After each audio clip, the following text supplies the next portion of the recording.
Hello, this is Cecil Sunkir from Hotkeyit.com, and I'm going to show you guys a PvP build where you get a fast blink, followed up with an observer, and then going from there you can use blink gobs to deal with basically any army your opponent has, even if you can't directly engage it.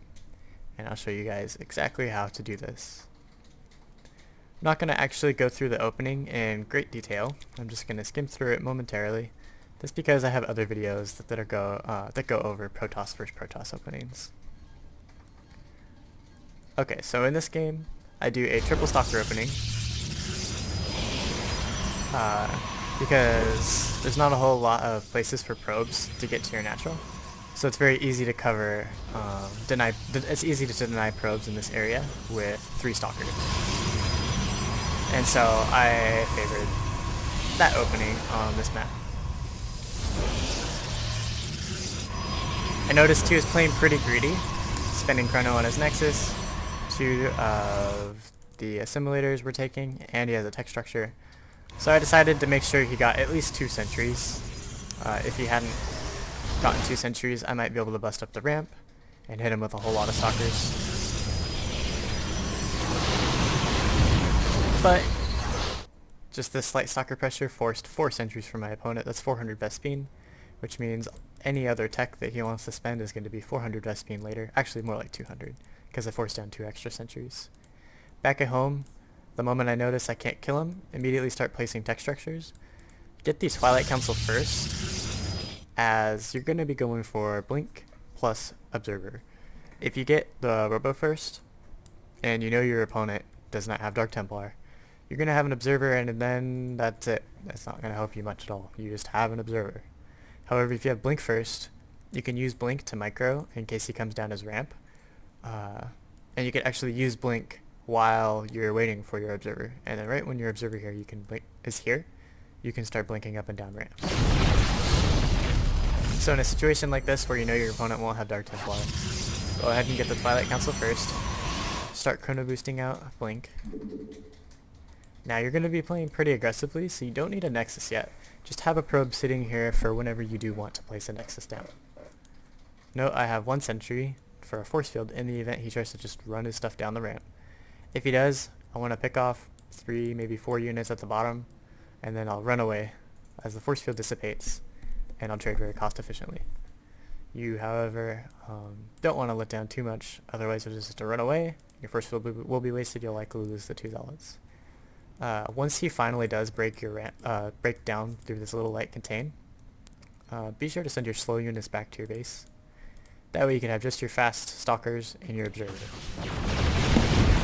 He's killing the pylons I had on the sides. That's okay. I can remake them back at my base.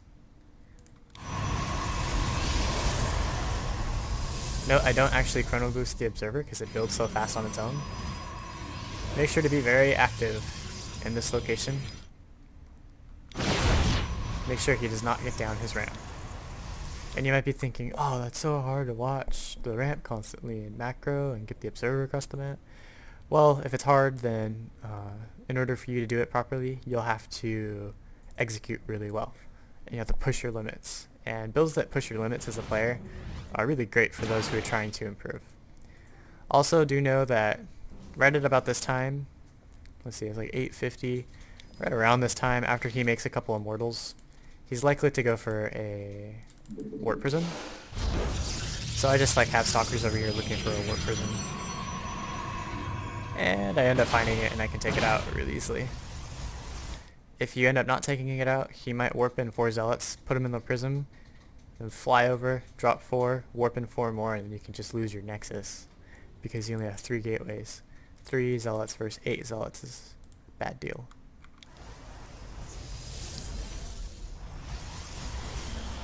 Okay, so you've successfully contained him from expanding, and you finally have an observer. That means it's time to send home your few slow units, and just use your stalker and your observer. So in this position, I've got a few free zealots, and I'm going to immediately finally send these slow units home. And I note that his army comes down to engage me. This is really good for me. Blink up into his base, And key structures that you want to target down are the robotics bay, robo, if he has a Twilight Council, get that. And then after those, like if there's none of those nearby, just shoot probes. And you'll be able to do a lot of damage just by taking out one of your tokens. So I've got one probe and his tech. So now he's only going to be able to construct one Colossus and then nothing else. And I accidentally lost 2 Stalkers because he's freaking line. Continue to warp in more Stalkers, and I'm finally laying down my Nexus. It's always good to have one more Observer back at your base, just in case, I don't know, Dark Templar, anything really. Always good to just have one. Using a Stalker and some little micro engagements, custom 3 force fields. See, I'm just kind of running back and forth, just looking for his army. I just want to know where his army is at all times. His army's down here, blink up into his base. And if they A-move their army, that'll be excellent for you because you can get a free Colossus, or more than likely get one. So now that his army's up here, you can come around the other side, force a cancel on the Nexus, and then you can see there he A-moved his army again. I got the Colossus for free. Now he has to remake his robotics facility. He just leaves out of frustration. And you can tell that even though my army would definitely lose in a straight up fight, I have the mobility to punish him if he isn't able to just like split his army up and have simple mechanics like so. In this replay, I'd like to demonstrate the idea of knowing when you can kill your opponent because you have blink. So in this game right now, I'm doing the 2-gate aggression,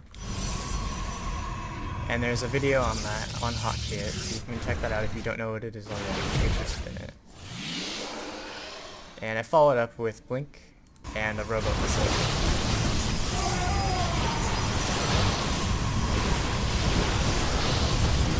So there's some trading going on. In the losses tab, it's really rather even. My opponent does lose a little bit probes, and then suddenly spirals out of control. Now I'm way ahead of my opponent. So now that I know I'm way ahead of my opponent, I see his tech, it's a robotics facility. I know that I'm going to be able to get a Twilight Council and a Robo, and then after I get my tech from the Twilight Council and Robo, blink and obs, or in this case I'm actually going to use a Warp Prism, I can go ahead and just kill my opponent.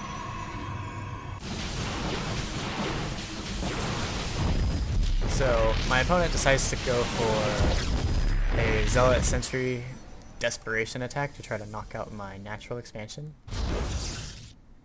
And the reason he's doing this with Zealots and Sentries is because they're really cost efficient until any sort of tech comes out. And you can get a lot of them out, a lot of these units out, because these cost Vespine, these cost minerals, so they're also pretty, they're very resource efficient. They're not very population efficient at all, which is why tech is good against them, but they're very resource efficient. So now I'm trying to buy myself some time. I have my observer out. I'm getting blink. I realize I'm going to lose my natural. The moment you realize you're going to lose your natural, pull all the probes back up into your main. If you can save a good amount of the probes like I did here, then you won't be very behind once you retake your natural, because you won't have to construct your probe count again. You can see I did lose quite a bit of probes either way, but I saved a whole lot of them that would have otherwise been lost. So now you might be thinking, oh man, this is a terrible position. 4 sentries, 4 zealots, a stalker, losing my natural, I lost so many probes. The food counts are almost even now. All I've got going for me is immortal. I'm never going to be able to get down this ramp. No, that's not true. I have tech, and I can use that tech to just go ahead and kill the opponent. Since I know he has force fields and he's going to try this contain, I'm going to go ahead and use a Warp Prism and Blink to just get over the force field and force him out of the map. So here you can see, go down the ramp, and these 4 units would normally die, but pick them up with a Warp Prism, and I can afford the Warp Prism off of one base very easily. So anybody can get a warp person in a situation like this.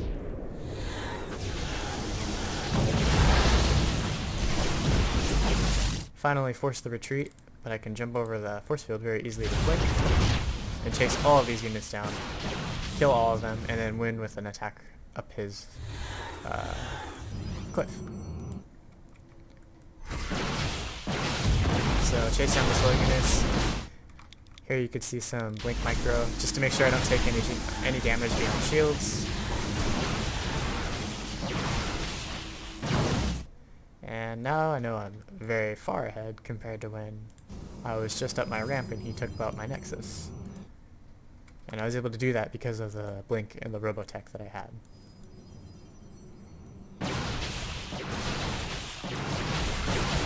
And here, I just finished the game.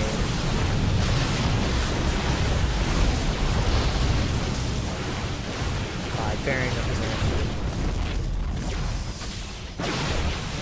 Got some probes. And that's that. So I hope these two games gave you a good idea of how you should be able to play Blink Obs to be able to outplay your opponent. And don't be worried if it looks difficult. Builds that are taxing on your abilities as a player are ones that will help you improve a lot. If you have any questions, please ask me in the Hotkeyit forums, and I hope you enjoyed the video.